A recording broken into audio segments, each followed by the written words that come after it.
My name is Ken Balcomb. I'm the senior scientist at the Center for Whale Research in Friday Harbor, Washington, San Juan Island.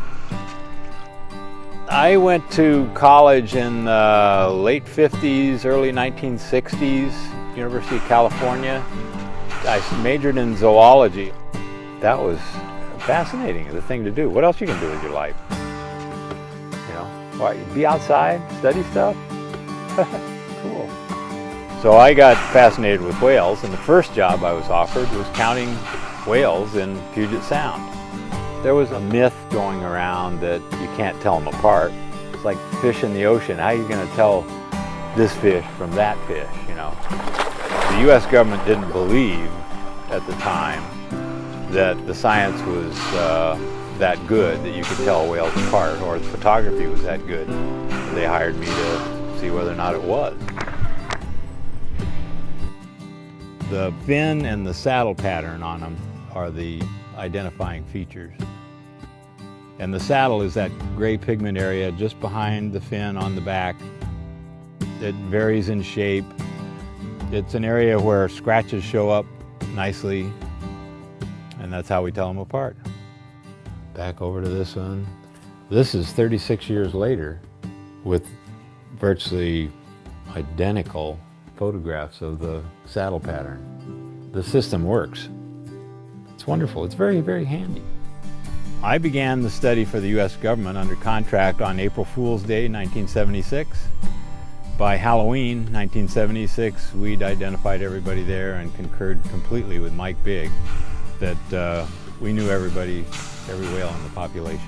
We had 70 whales, all of them we could tell apart. They're the southern resident community in J, K, and L pod.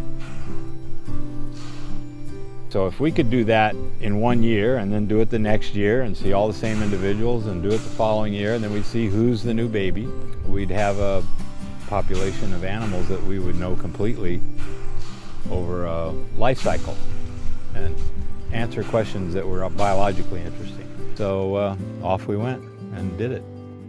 That was 1976, and I'm still doing it.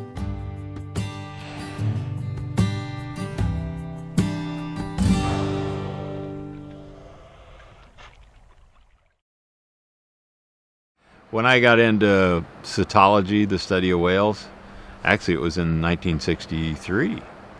One of the attractions was that not many people knew much about them. For me, it was a perfect, uncrowded field to explore biology the way, you know, the people that I respected in history have done. You know, just follow an animal group and learn as much as you can about them and tell people.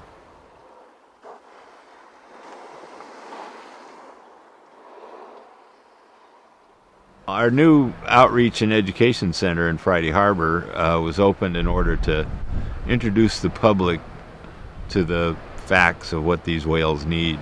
Basically a free place to go and watch videos, talk to naturalists, talk to me if you want to, and learn about these whales, learn about what they need.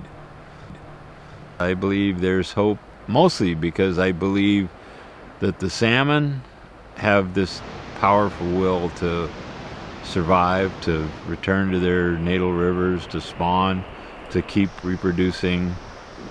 And it's powerful. I mean, they'll beat their heads against the concrete wall for 100 years. And when you take down the wall, they'll swim past it and spawn.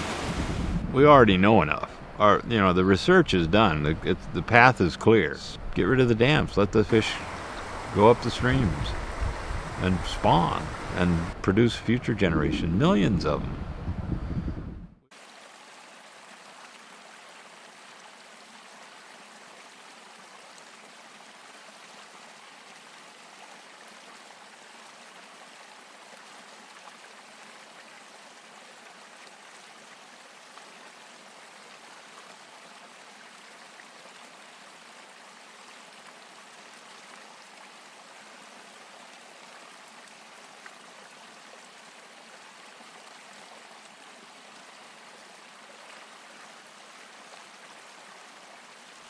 This is probably the most important project I've undertaken in my life.